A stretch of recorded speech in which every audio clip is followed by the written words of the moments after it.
أستاذ عادل، حضرتك شاعر ولك دواوين عدة يعني، من ضمنها ملكة على عرش الإناث، وأنا الحكاية. أنا الحكاية، وليه بتبعد عن الشط؟ عن الشط مظبوط؟ عن الشط اللي تبعد. عن الشط اللي بتبعد. طيب، هذه الدواوين طلعت تقول إيه بعد الثورة ولا؟ ملكة على عرش الإناث وعن الشط اللي تبعد كانوا قبل الثورة. أنا طبعتهم بعد الثورة في الفصيحة. اللي هم كانوا جاهزين للنشر. هل تضمنت أعمالك حاجات خاصة؟ لا، هي ملكة على عرش الإناث وعن الشط اللي تبعد رومانسيين. وطبعا أنا بغني طبعا كل المستمعين في عيد الحب النهارده. أكيد ما حدش واخد باله. لا ازاي، احنا عاملين الفكرة النهارده عن عيد الحب. وعلى فكرة أنا معايا اتكلمنا عن الحب بمعناه الكبير اللي وصلنا لنهاية الحب بلدنا مصر، وكنا عاملين حلقة النهارده بتتساءل بين الناس ايه الروشتة اللي نقدمها عشان نجمع ونلم الشمل المصري. يعني انتهزنا فرصة عيد الحب وقلنا له مش عايزين نضيق الحب على ان جميل ان الانسان يحب خطيبته ويحب مراته واولاده وبلاده. ما احنا هنحب مصر لو حبينا الناس دي كلها. ثابت بجد من اللي احنا بنعمله فيها، وانا عشان كده قلت لها ان احنا خط عرايس، ان احنا تعبنا من الهموم. في قصيده انا كتبتها كان. طب نسمع يا استاذ عادل منك على طول. يا بلدي يا ابن بلدي قوم، ده الوجع مكتوب وبصرخ كل ليلة ويوم، والوجع مكتوب معادش لحياتي الزوم. مدام يا مصر انا متأثر ومتأثر وسايب كله بيكسر، حرام اعيش وانا مهزوم، والوجع مكتوب من جديد دم الشهيد يروي أرضك، واحنا يا بلدي هنفضل نروي أرضك. بكرة يجوا كلهم يقعوا في عرضك، والشهيد حقه علينا حقه مش مهضوم، والوجع مكتوب. قالوا عسكر دول ديابة واحنا وسطيهم غلابة، احرقوا بلدكم عشانهم اصلنا عايشين في زابة، كلنا راكبين في مركب ما تسيبوها تعوم، والوجع مكتوب. مين بيخلق حلمنا؟ مين بيسرق ارضنا؟ هذا واحد مننا قلنا ندور عليه، فجأة فرق جمعنا كل واحد قال انا، والحقيقة اننا خط عرايس بين ايديه. فات على الثورة سنة، فات كمان سنة، راح كتير من دمنا، واللي مات 30 سنة عمره ما هيصحى في يوم. مصر تعبت من الهموم، مصر تعبت من الهموم.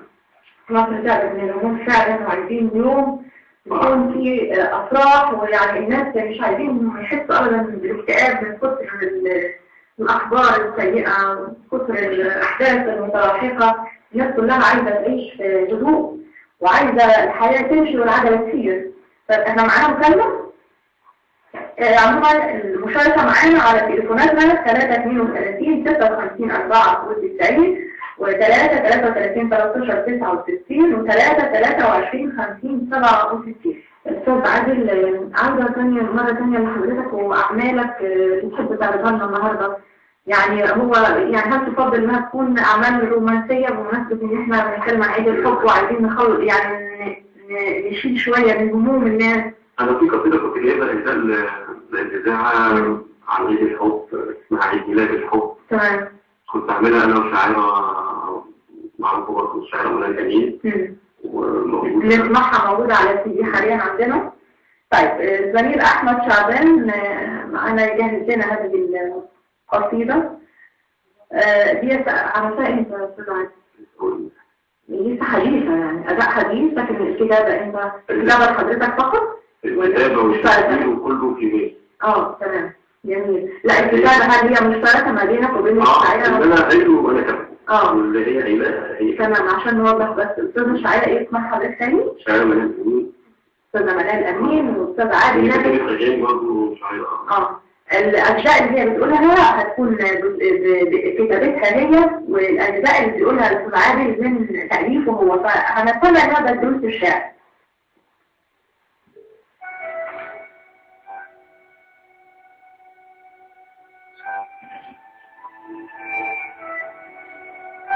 النهارده عيد ميلاد الحب والحب الجميل،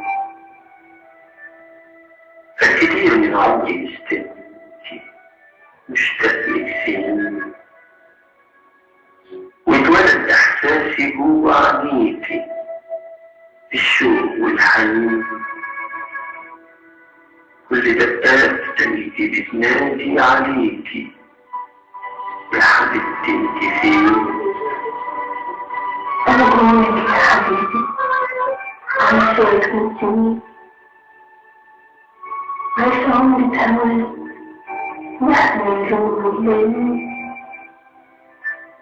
بتأمل من سكر الفؤاد يا حبيبي نظرتي، وابتديت أحلم معك وأنا فوق عمري. قربت الحب وضم الإيدين، محتاج لك يا حبيبتي يا نور العين، واكتبي في وليدي حطي لك حرفين، حرف بيغني وحرف مستني، اغلى بوسة على الجديد. قرب منك وحنسي بكلمتين، تحت ضوئي دمتي وبركك فضل بتاعي، وسط الحنين وشوق السنين يا حبيبي دعوة الحب والبقاء والبقاء. يا حبيبتي يا بطلة أحلام، بعيد الحب بهنيكي يا أميرة عمري وأيام، أنا دقت غرام جوا عينيك وكتبت لحظات في كلامي ورسمت شفايفي على ايديك،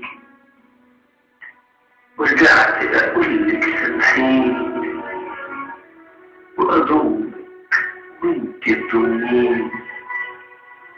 يا حبيبي بحبك أنا مهما فرقت من الدنيا والتسليم، انت ضياني مثل تسليم فأنفاسي بدون خير. أنا حضني إلا لي أمي كفي أمي إيدي باني الدنيا باين شي. يا حبيبتي يا فرحة أيامي مش هتستاهل فرقيني ولا أقدر تفضل أحلامي جواها وبس تقابليني، هتعيشي العمر أحضاني وتقرب عيني من عيني، وفي عيد الحب هقول تاني يا حبيبة عمري وحشتيني. يا حبك سلامي شئنا فرحك ليالي،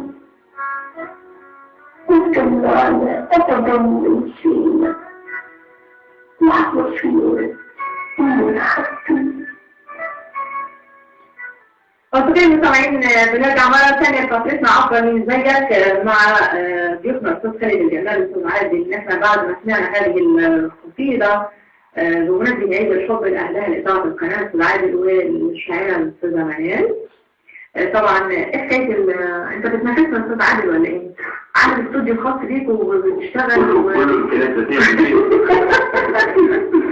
امكانيات طبعا. انا حضرتك انا يعني ما شاء الله انا بحييك على 29 قصيده، من عندي 80 قصيده، اخترت لكم 29 قصيده اهداء لاذاعه القناه، اتمنى ان هي تعجبكم الشعارات الدوريه. يعني لو ان شاء الله دي حضرتنا المفتوحه يعني بنقدمها ان شاء الله كل خميس، بنقدم اعمال ان شاء الله. استاذ خالد خلينا نرجع لحضرتك. معانا مكالمه؟ طيب ناخد مكالمه سريعه. الو السلام عليكم. عليكم السلام. إبراهيم محمود السويس. مين؟ إبراهيم محمود السويس. على يا أخي إبراهيم. أنا بحيث على الصحبة الكريمة دي صراحة. أشكرك. اتفضل. بقول له تتعالج شرف يعني السويس صراحة. ربنا يبارك في عمرك. والله بكلمك بجد يعني. ربنا يخليك. يعني كمان والأخ اللي عنده حاجة شرف يعني السويس. تسأل معنا. تخيل. حاجة شرف بجد والله. وبحييك. طيب الأستاذ عادل محمد ما اخترتش حاجة معينة أنا عامل قصيدة للرئيس للخوارج الآخر قبل كده وقلتها في قناة كتيرة كان معروف خالد برضه كنت بتكلم فيها عن الرئاسة برضه بس الأخيرة يعني هي بقول فيها هي صوتك الكلالة خليك معانا تدينا صوتك تكسب دعانا تدينا ظهرك نديك أفلانا أنا بكره أنجح وهبقى رئيس وأنزع بتولد في اسمي وليد وأكل لحمة بسعر رخيص ومفيش عروسة وكل عروسة هتلقى العريس وهكتب شهادة ميلاد العروبة على كل جديد في قلب البريد وأوعدكم إني هلم الزبالة بتاعة جلبكم بحلها في كيس ودخل القناة اللي رايح عليكم هيرجع إيديكم في كل أمانة صوتك أمانة خليك معانا دي كان من حاجة يعني بسيطة لما أنا كتبت في السياسة في الحالة الحكاية حكايات كثيرة بتكلم فيها عن المجتمع وعن السياسة اللي احنا عشناها يعني قضية أنا حكاية أنا حاجة طبعا أقول منها لأن الناس كلها بتحبها يعني تحب إن هي تسمعها مني فطبعا أنا لازم أقولها إن شاء الله يعني بعد إذنك أقول منها جزء يعني عشان هي طويلة يعني يقول قالوا لي الشعر عنوتة سألت التاني ولا شايف وبنوتة معاه جاي واحد أقوى ومضبوطة معاك من شاي أنا ضاوي بذور توتة أنا الحكاي أنا أحكي ألف حدوتة في قعدة شاي تعالوا اسمعوا مني واوعوا تقولوا يوم عني ظريف يا ابني لكن رجالي في يوم أرشيف أرشيف مع الأرشيف طبعا هو هذا الترتيب عشان بس أنا أقول حاجات اللي بتهم الناس يعني في يوم أرشيف مع الأرشيف لقيت تسهيلات عليها تراب بشكل مخيف فحب يسيح تراب جاسم بقاله سنين وحط السين تدعمونه أوائل تشكيل سياق إضرابه يعنينا يورينا النواه حجيف وشعب في جوعه متأرشف طابور واقف في عرض غضيب يا ثاني هات لنا لقمة وبعدين كمل التأليف ولما تخلص المشهد هتشبع مننا تسقيف ظلام دامس وكم عفاريت على الإمة وأنا فارس على حصاني لابس عندك وفجأة حد من العفاريت رقع تصويت وقال يما لقيت جاية أوامر جاية في وسط الهيصة واللمة تولد أمنا الأولى غيلان عضلاتها مفتولة صحيح عفاريت ولا كريمة وأنا فارس في وسطيهم يخافوا إني أأذيهم وأربيهم على الذمة فهمت حاجة بالذمة صاحب الناس شربت الشاي شبك طارح وكان معانا في تكاليبة وبدو الطين مجاور بقرة الهيبة وسقي الدور بعين عميان وغريبة وكرباء غدر يصيب الرحمة بالعيبة جبال خيبة وحطت فوق قرابينا ظهور زينة ومحطوطة في بسرينة فلأتينا يا سقية بتسرعي دينا نطوف وندور في محرابك بنفس أثار خطاوينا وتعتصرنا بغرابك وتفضل عايشة حكاوينا تبيع فينا ونحكيها وتحكينا عن القهوة وعن السهوة قالوا لي كمل القصة بصوت الناي، وأخوتنا وقفلوها، ولا لحقنا ندوق الشام، ولا لحقنا ندوق الشام. فتسأل نجيب شاي حالة. متوقعة جدا فيها قصص كتيرة. أوداع وهموم شديدة بتحكي عن آلام الوطن وآلام المجتمع مثلا، حتى ناقش قضية العنوسة بشكل سياسي فيها. قضايا كتيرة أنا تعرضت لها بس بشكل القاعد المتلقي هو يفهم المقصود. المعنى في بطن الشعر. أستاذ عادي أنا بسأل نفس السؤال لحضرتك. إحنا بنقول لم الشمل المصري، إحنا فاضل يعني دقائق وتنتهي فترتنا. لم الشمل المصري إزاي؟ لم الشمل المصري بأن كل واحد يعبر عن حبه بمصر بطريقة فيها الحرص الأكمل على مصر أبريها، قبل ما يفكر في إنه يعرف أصيل على حساب البلد، قبل ما يفكر إن هو يقول حد كلمة مش كويسة أو يدعو للمظاهرات في وقت إحنا محتاجين إنتاج، مش محتاجين مظاهرات في الوقت الحالي. ولو تظاهرنا نتظاهر بالشكل الحضاري اللي يناسب مصر ويخلي شكلها حلو قدام العالم كله ومفيش أي مشكلة. إنما ما يبقاش ندي فرصة للناس تخش في وسطنا وتعمل تشوه صورة البلد وتشوه صورتنا قدام العالم كله.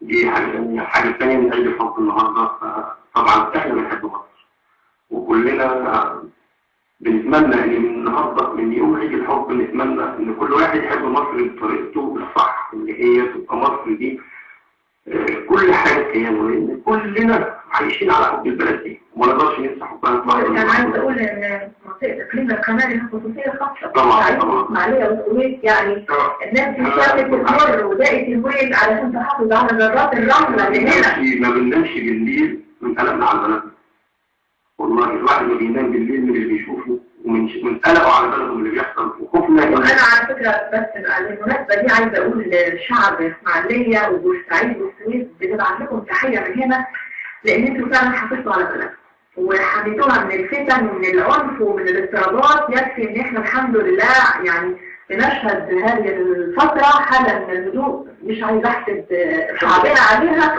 في المقابل العنف اللي شايفينه في باقي المحافظات. لازم الأول تأتي بالمناسبة ده الحب لما زوجتي الحبيبة في قصيدة اسمها أنا عايز تروح اسمها كراميلا عشان أروح ما أضربش قصيدة اسمها كراميلا. هتسمعها محلة سي دي وجهزوها؟ طيب أتمنى إن هي تعجبك. نسمعها؟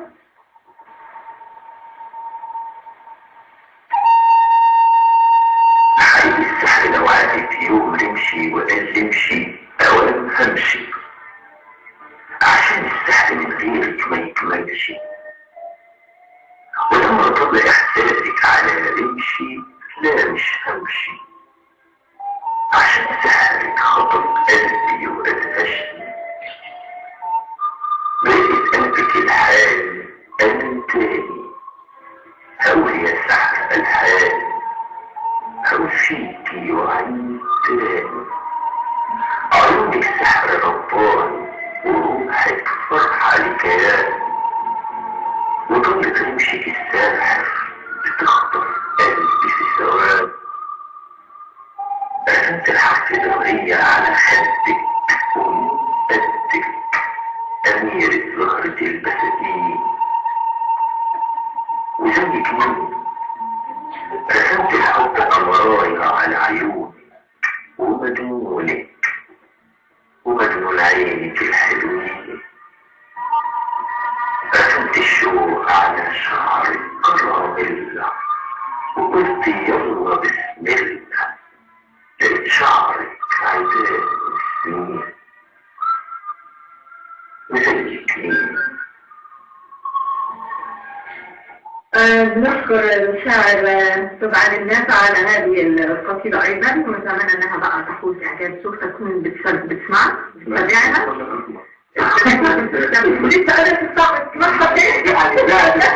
يعني لو شرف حضرتك كل الموجودين في ذات الطلاق طبعا لما دي ذات الطلاق دي كبيرة أوي عليها.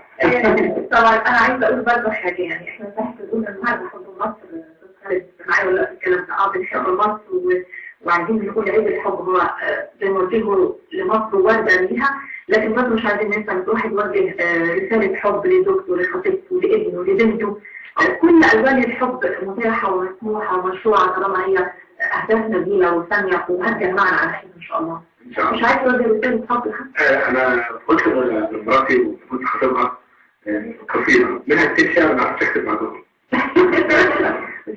ولا حاضر انت امراضي كان يا مستقبل قلبي يا حلم الزمان. جمعت كل الزمان فما هقول تاني بقى كتابة كده يعني. جميل جدا. انا الحقيقه سعدت بوجودكم معنا النهارده، فكره جميله نتجمع فيها دايما كمصريين. الحب هو اسمى شيء في الوجود. اعتقد طالما اتولد يبقى مفيش احقاد، مفيش عنف، مفيش تفرقه، مفيش اي خلافات ان شاء الله بيننا كمصريين. دي دعوه ضد اي ان شاء الله. انا متفائل. جميل. احنا عايزين ننشر التفاؤل بين الناس قالوا لنا كفايه اكتئاب احنا ساعدنا. يعني انا في حد قال لي مره انا زهقت من الكتب اللي بشوفه وبسمعه، انا بتمنى ان القيامه تقوم النهارده. لا ده ان شاء الله. فاحنا مش عايزين بقى ننشر، عايزين كل حياتنا تبقى تفاؤل، لان هو المصري كده، ده المصري يعني بيضحك في عز الازمه. هو ده المصري. احنا ان شاء الله عايزين نبقى متفائلين كأسرة، كأخوات، ولادة اخوات، كلان، كل الشعب يبقى حاجة واحدة، نسيب واحد، لان احنا وطن واحد. ربنا انا اذكره مصر التي هي مصر دولة الحمد لله.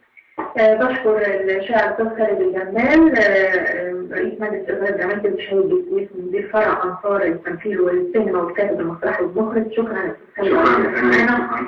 بشكر الأستاذ الشاعر الأستاذ عادل نافع على وجودك معنا وعلى الأعمال الجميلة اللي سمعنا عنها النهارده.